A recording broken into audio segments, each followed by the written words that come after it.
Bismillahirrahmanirrahim. Assalamu alaikum. Welcome to NEWSROOM. I'm your host, Omar Khalid. Today is the 2nd of June 2022. These are the stories that we'll be discussing during the course of the show.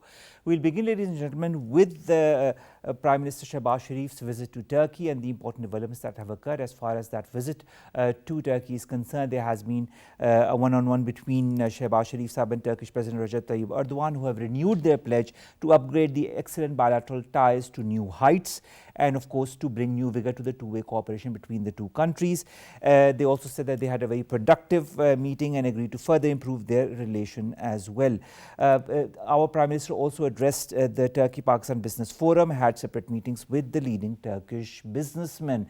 And of course, there is this desire from the Pakistani side to increase business with Turkey and to strengthen Pakistan's economy through bilateral cooperation in the field of trade and economy. This is going to be our first segment. Our second story of the day concerns the developments as far as the Ukraine-Russia war front are concerned, where the things are heading as far as that war is concerned, whether it be the military cooperation that the US is providing to Ukraine, whether it be the different sanctions that the West is putting as far as Russia is concerned, or whether it be the desire for peace and talks between the two nations. This is going to be our second segment. Then we'll be discussing the government of Pakistan's official announcement as to the notion of any delegation from Pakistan visiting Israel. It has denied that there was nothing of that sort that happened. There was no official delegation that went from Pakistan to Israel. The reported visit in question was organized by a foreign NGO which is not based in Pakistan. And of course, this also has been, this stance has been vindicated by the head of this NGO, Anil Ali, who had organized the visit. This is going to be our third story. Our final story, ladies and gentlemen, concerns a US jury that has found on Wednesday that actress Amber Heard had made defamatory claims of abuse against her ex-husband Johnny Depp and awarded Johnny Depp $15 million in damages. This is a very unique turn as far as this whole Amber Heard Johnny Depp case is concerned. A lot of people were thinking that Amber Heard is going to win this case as well, but of course, as per the testimony and as per the evidence, it is Johnny Depp who has come out the winner. Let's come with the first segment, ladies and gentlemen, and that concerns the relationship between Pakistan and Turkey, the visit of our Prime Minister Shahbaz Shareef Sahab to our brotherly country, and what are the expectations from this visit as far as economic and trade relations are concerned. More in the following report. The long-standing fraternal ties between Islamabad and Ankara are unprecedented, marked by mutual trust, commonality of views, and close cooperation on the whole range of bilateral, regional, and international issues. These historical relations are grounded firmly in common religious, cultural, and linguistic links and transcend political changes on either side. Prime Minister Shahbaz Shareef is on a 3-day maiden visit to Turkey, and he has emphasized that the relations between the two countries is embedded deep into history and shaped by shared goals. Shahbaz Shareef and Turkish President Recep Tayyip Erdogan renewed pledge to boost the bilateral ties between the two countries to new heights. The two leaders also witnessed the signing of various agreements and MOUs for enhanced cooperation in diverse areas of mutual interest. Underlining the need to increase bilateral trade, Shahbaz Shareef highlighted the importance of early finalization of the trade in goods agreement, which would open up new opportunities to boost bilateral trade. In order to inject trade substance to their existing strategic ties, Prime Minister Shahbaz Shareef suggested hosting the 7th session of the High-Level Strategic Cooperation Council. This year, Islamabad and Ankara are celebrating the 75th anniversary of the establishment of diplomatic relations. In these 7.5 decades, the two sides have always stood by each other in the face of all challenges. Ambassador Najam Saqib joins us online. He's a former ambassador. Thank you very much, Ambassador Najam Saqib, to have joined us. Sir, when it comes to Pakistan and Turkey, we have all seen the very strong relationship in the past as well between the two countries. Both countries share a multitude of commonalities as far as the geostrategic or geopolitical situation across the world is concerned. How important is the visit of our Premier Shahbaz Shareef Saab in order to further cement that and to also reinforce the economic ties between the two countries? The short answer is extremely important visit. And if you allow me to explain this, if you see Pakistan-Turkey relations in any field and in every field, for instance, beginning from our traditional ties, our history, then our political relations, our diplomatic relations, our military relations. You have an FTA, free trade agreement with Turkey, the people to people contact, relations beginning from Khilafat movement till today, RCD, ECO, OIC. There is a whole world of arguments that can, prove that Pakistan and Turkey have great traditional, political, diplomatic, and historical relations. Now, the problem is that, if these relations are so excellent and very nice relations between the two countries, why the Prime Minister of Pakistan and the President of Turkey are still talking about boosting the economic relations? And Umar, I must tell you that if you see the history, the political history or the economic history of all the countries right now, I think Pakistan-Turkey relations are one odd example where you have everything available for excellent economic and trade relations.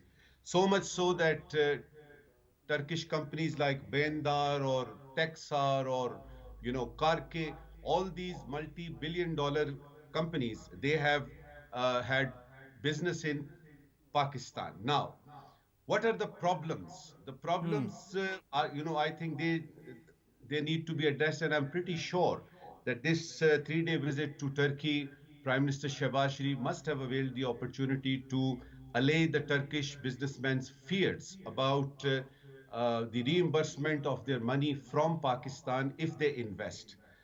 The weaker areas are the trade, links between exports and imports. For instance, if you have such excellent political and diplomatic and historical relations between two countries, it is but natural that their trade and economic relations are also good. Of course. Somehow, this is the weakest area. This has been the weakest area because a few $100 million, trade, and more so the balance of trade tilted towards Turkey. It's not a healthy sign. So But I think Ambassador the Saab, what first I and would the like to foremost. understand is why is there this lacuna as far as the economic relationship between the two countries is concerned? We see such a warmth of, statements coming emanating from both sides, not this time, also in the previous years as well. Then why is there an issue when it comes to economic relations? Why haven't either Pakistani side or the Turkish side done the necessary to further emphasize on this aspect of their cooperation? We have got political consultations. We have got economic, forums where we meet together. And since I have, attended all these, many of these meetings, I have been the Director General in the Foreign Office dealing with Turkey and Iran. So I fail to understand that all these indicators are there, the political, diplomatic, and economic even. Why? So the question is valid. I think the reason lies in the delivery of goods to Turkey. And the second problem is an inherent problem because Turkey and Pakistan, as far as trade is concerned, they are parallel economies. For instance, cotton, textile, rice, etc., all these items which Pakistan boasts about producing, Turkey is also, very good at producing all these goods, especially in, textile, which is our main item. Now, there is some business to business problems. For instance, you make commitments. Uh, let's say 5 or 6 containers go from Pakistan to Turkey, and the items do not match with the samples that you had provided. So there are certain, micro level problems also. But as far as the highest political and economic relations are concerned, I can assure you, there is absolutely no problem because we have a direct liaison with the government of Turkey, Pakistan, and Turkey. And so much so that on political issues, Turkey perhaps is one of the very few countries who supports us on the issue of Jammu and Kashmir, and we support them on Cyprus and Greece. Now, this is a very intriguing question that you have asked, and as the Director General of Foreign Office dealing with Turkey, I tried to, see why, this problem. So, the thing is, one problem is the parallel economies that we have. We produce the similar things. Secondly, that our businessmen uh, and they are not given proper coverage, proper umbrella by the government when it comes to the import and export. Uh, there we need some people to people contact in the way that the trade associations, for instance, both the countries, and Shahbaz Shareef being a businessman himself, he knows much better than you and I. Uh, and personal relationship also. As I remember in 2012 and 13, under Mr. Nawaz Sharif, there used to be a visit from Turkey every after 2 months. So this is a good beginning that our Prime Minister is there, and business is at agenda number one. There are certain fears that need to be allayed from our side, I suppose, about the remittances back to Turkey, and there are certain, elements in the, Trade and Commerce Ministry.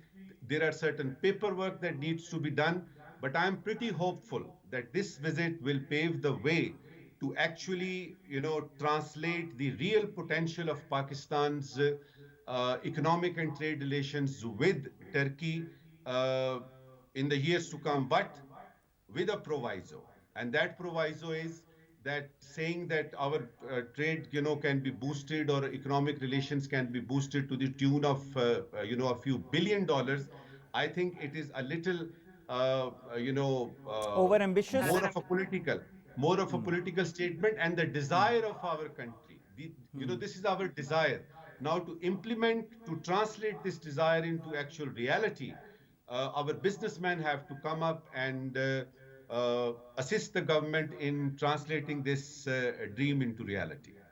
When you talk of translating dreams into reality, and we see all of that in context of Shehbaz Sharif's visit to Turkey, where he also addressed the Pakistani community and the Pak-Turkish Business Forum, do you feel there is this resolve from both the sides, especially from the businessmen on both sides? You talked about issues that concern the businessmen and the proper and the lack of incentives that has been provided in the past by the government. Is there a change in the government stance as far as these incentives are concerned, or maybe a boost as far as the business to business relationship is concerned between the two countries? Yeah, absolutely. You're absolutely right. I think the government, if you put it only on any government of any country, it cannot do all the work that needs to be done in the field of business and this commerce and trade.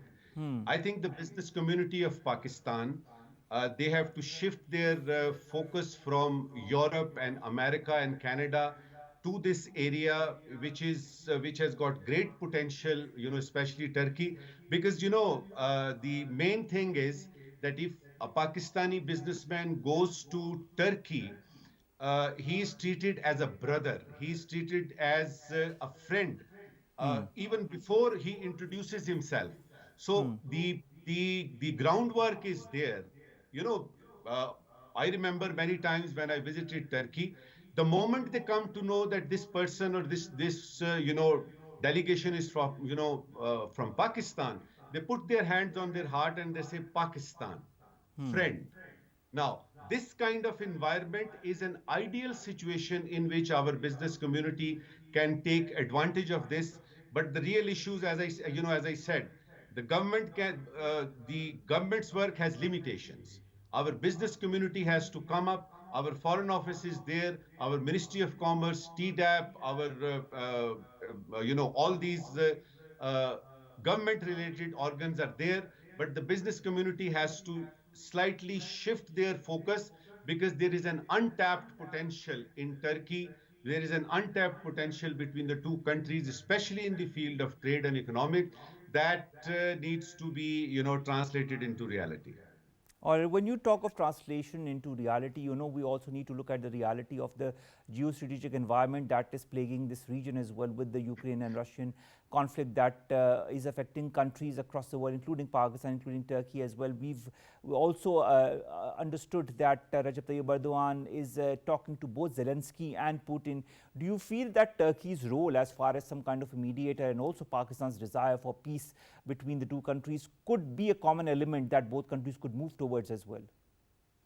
If you ask me that right now, how much leverage Turkey has on these international events, especially regarding Ukraine and Russia, I will have my reservations. Why? Because Turkey is going through a very, low phase of its economy.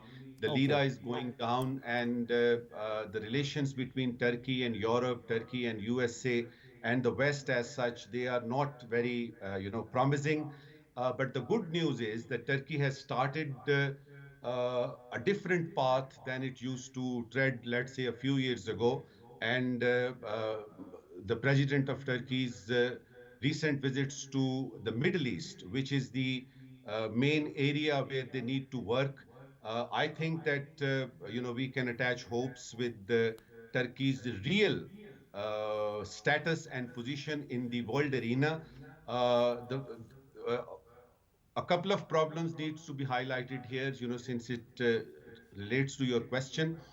Turkey happens to be a member of NATO, and being a member Yes. of NATO, it means that it has got leverage over the West. But ironically and paradoxically, Turkey has not been accepted as such as a member of the whole European Union, for instance.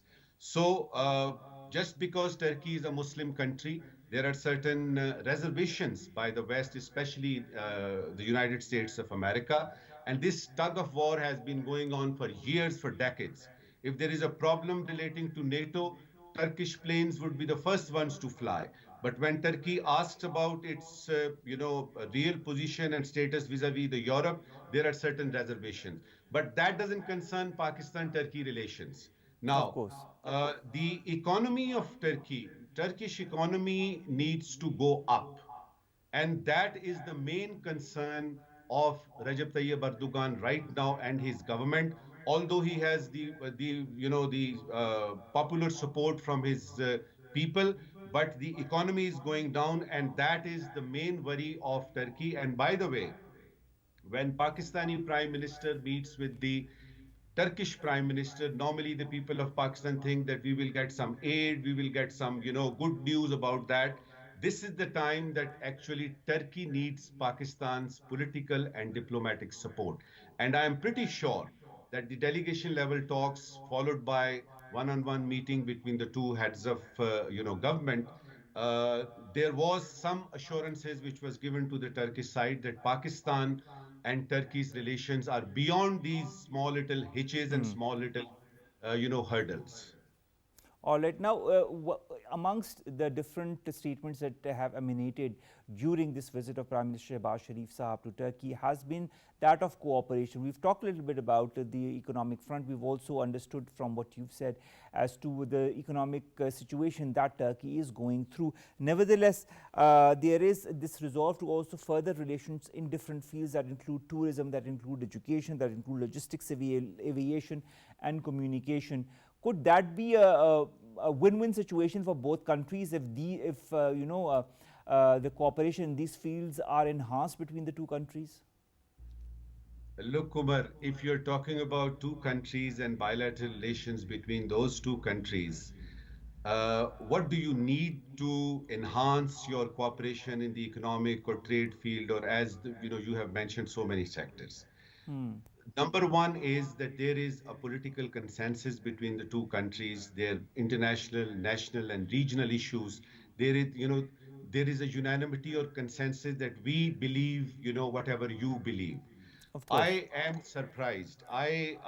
Sometimes I wonder that if you see, you talk about any field, you have talked about education, economics, trade, exports, imports, people to people contact, so much so that our think tanks, for instance, they have got their MOUs and agreements between them. For instance, this strategic studies of based in Islamabad. Uh, Even the government people, I can't reveal all those details, but I can assure you that you name any field of bilateral relations, and Pakistan, Turkey are there. There are agreements existing, as I said, FTO. You take about 15 to 20 years to just talk about FTO between two countries. We have this solid agreement there, free trade agreement. What else do you need to Of enhance your course, economic and true. trade relations? But there is a proviso. There is a proviso, and that is that there are some, business to business relations, especially in the investment field, and more so the Turkish companies. For instance, Karke, there have been serious issues between Pakistan and Turkey on this particular company. I remember that the prime minister and president of both the countries, the first talking point would be, what are you going to do with this Karke issue? And this Karke issue finally has been resolved, somehow.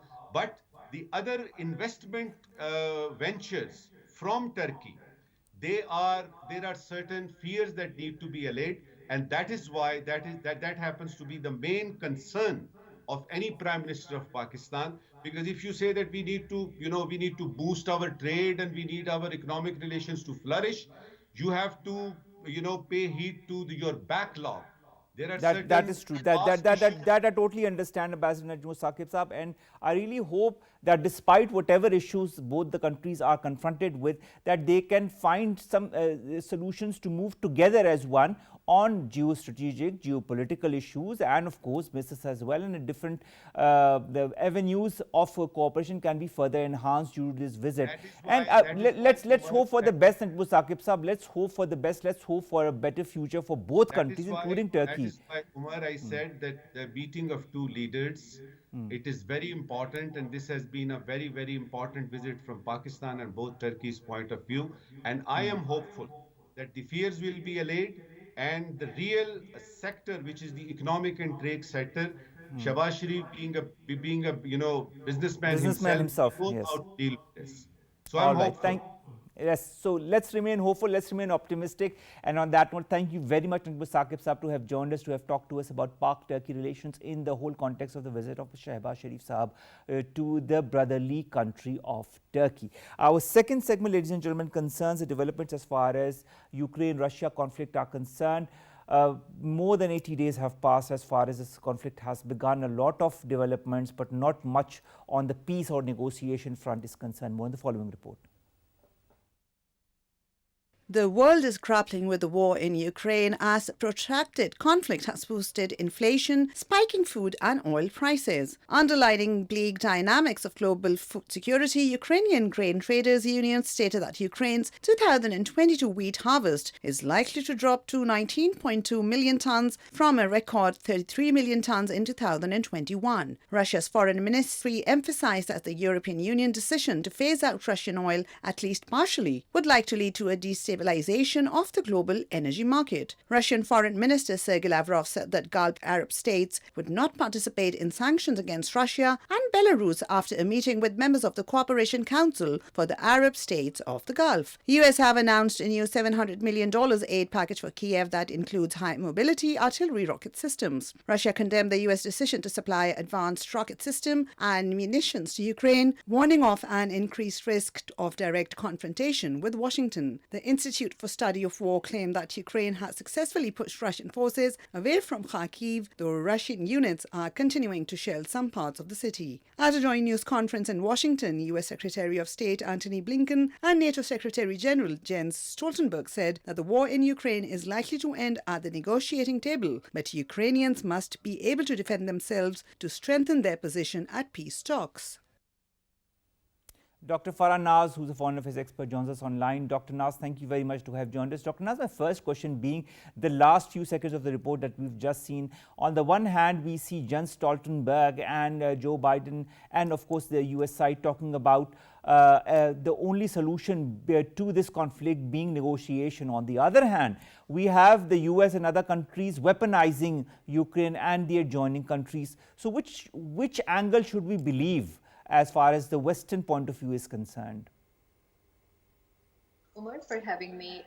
There are two different opinions coming up with us, and that is one, they want to, from there, I mean, the West wants to get engaged in negotiations, and another, they are flooding weapons into Ukraine to continue the conflict with Russia.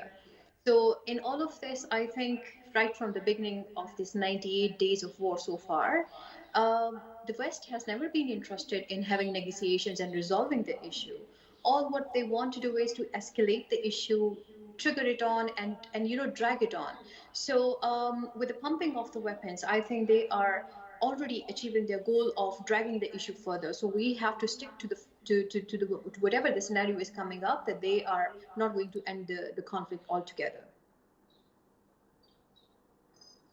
On one hand, the resolve or this aim to end the conflict and through negotiation. But do you feel that both Russia and Ukraine are ready for the negotiation process? We all remember the few weeks back, in fact, when there was the second round of talks between both sides, and there was a lot of optimism emanating from that. But is that optimism still there?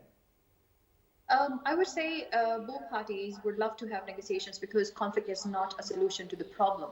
The solution to the problem is only negotiations. And Russia has been constantly trying to have negotiations and to resolve the issue. Ukraine, unfortunately, is becoming a victim of all these atrocities, that whatever is happening there. And it is becoming a victim of superpower rivalry, which it should not pay the price altogether. Ukraine is an independent state, and it should pursue its independent foreign policy. It should not become a victim of other states' interest. But unfortunately, this is what is happening these days. And with the pumping of weapons, and now we have even been hearing about that Germany is also interested in sending some of the weaponry there, which will escalate not only problems for Ukraine, but problems for European Union and Europe altogether as well.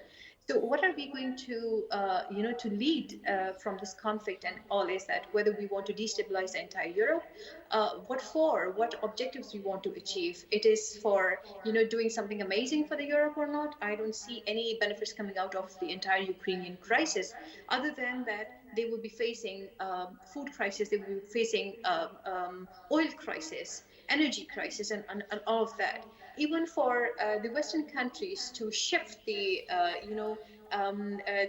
mode of energy from Russia and Ukraine towards other parts of the world, it will take some time. It's not going to happen overnight, that they will shift everything to another part of the world and nothing is going to be affected. Of course, Europe is going to be badly affected with that. So Russia is interested in having negotiations for a variety of reasons. And why I'm believing in that is that Russia wants to end the conflict, because they cannot afford further sanctions and they cannot afford further bleeding of Russia, which happens to be the policy of the West, to bleed Russia. So Russia cannot afford it. They want to end the conflict as soon as possible. So they will do whatever is in their best interest to resolve the issue. And they will negotiations, but the other party seems to be not interested in negotiations. All right, because on the one hand there is this negotiation, and will they, won't they? On the other hand, we've got Zelensky, who says that they already consider Ukraine as being a de facto member of the European Union. Do you feel that is so? Because Ukraine has this immense desire to be part of the European Union. It has also made its demand to be part of that. But do you feel it's going to happen in the near days? And what is going to be the European Union stance in the days and the weeks to come if this embargo or these sanctions that are on gas, on oil are concerned continue, and these sanctions as far as the wheat crisis are also concerned continue? Don't you feel, as you have yourself said, that European Union is going to be braced with a lot of issues itself on the energy, oil and food sectors? In the whole context, do you feel an embargoes or sanctions on Russia is the right choice to make?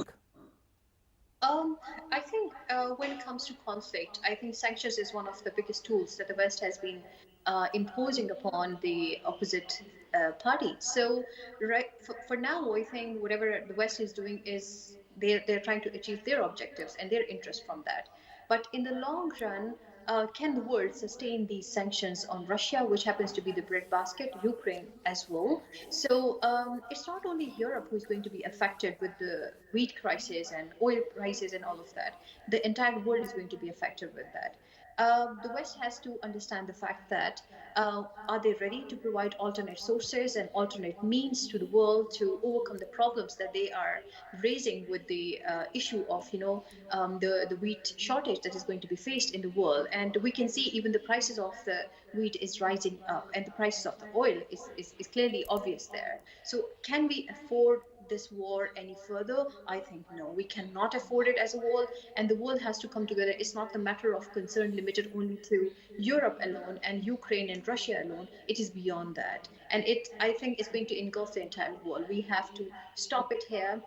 Turkey is trying to play a role in the negotiation process and all, but I doubt. But since Turkey is an ally of the NATO member and a member of the NATO, whether it will be able to resolve the issue or not, that's a serious concern. But still, it is trying it because probably they're aware of the fact that the crisis between Russia and Ukraine is going to affect the whole world.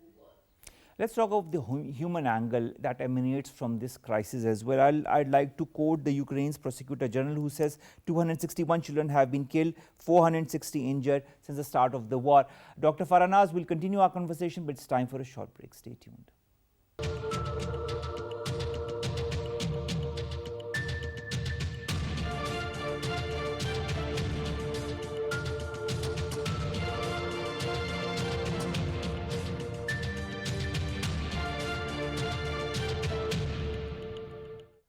And we are conversation with the Dr. Farah as far as the Russia-Ukraine conflict is concerned. I was talking about the human cost, Dr. Farah, as far as this conflict is concerned, and I'd like to quote the prosecutor of the Ukraine, who said that 261 children have been killed, 460 injured since the start of the war. Zelensky, who is the Ukrainian president, says 200,000 children are among the Ukrainians who have been forcefully taken to Russia and dispersed across the vast country. Then there have been the large amount of deaths among the civilians, also the forces that have lost their lives from both the countries. The human toll is always the most expensive as far as any conflict is concerned. Do you feel both the countries understand the magnitude of this? I think both countries are aware of the humanitarian costs associated to the conflict. But what can they do? Where at one side there's a party who is pushing the conflict to get more and more intense, and on the other side there is a country like Russia who is becoming a target of all the sanctions and atrocities, whatever is happening. So both sides, Russia and Ukraine, they are paying the cost to that. Russian troops are also getting affected. Life of the children, women, and innocent people in Ukraine, they are becoming a target. Food is becoming an issue. Medicine is becoming an issue. They don't have power. They don't have all the basic necessities. What can they do in all of this? The only resolve is to end the conflict and come to peaceful terms.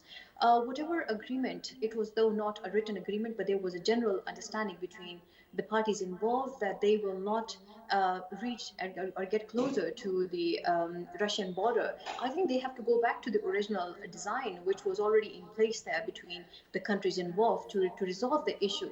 Unless and until they don't agree to whatever has been agreed upon between the parties involved back in time, the issue cannot be resolved altogether. And the cost of the human life is, I think, very much important that all parties involved needs to understand.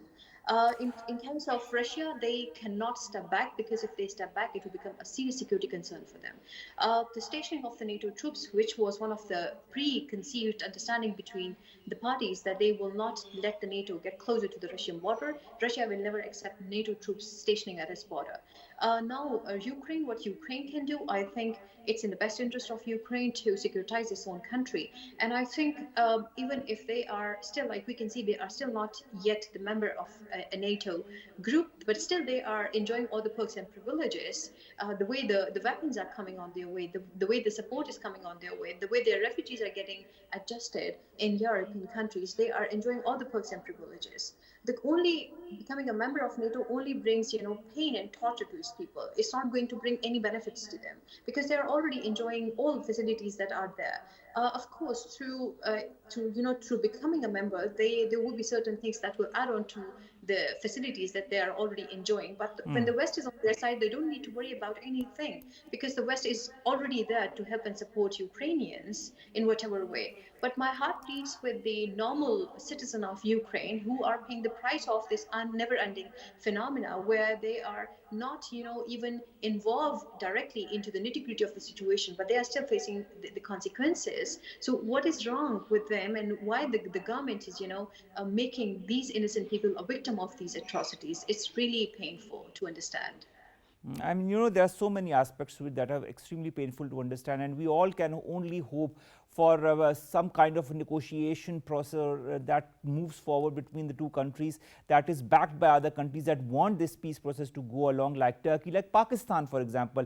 We've just heard Hina Rabbani Khar Sahiba, who's the Minister of State for Foreign Affairs, who has just announced the second consignment of aid that has left Pakistan, and that is about to reach Ukraine.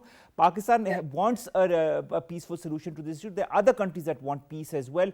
So let's hope that the right voices are heard at the right fora, and some kind of process moves forward through which peace comes in the region, because there are so many atrocious results of this conflict that have already engulfed the world and will engulf the world in the days to come. Only we can hope for the best, but of course we are seeing the worst happening in front of us. Thank you very much, Dr. Farah, to have joined us and to have talked to us about the latest as far as the Ukraine-Russia crisis is concerned. More than 90 days have passed, and rightly so, and we don't see any peace in front of us. In fact, a lot of militarization of the region and a lot of conflict that is aggravating with every day that passes, and it's the human toll that is taking the brunt of it all. Let's come to our last two stories, ladies and gentlemen, very quickly. The first concerns the government of Pakistan, that has rejected the notion of any delegation from Pakistan visiting Israel. The government has categorically rejected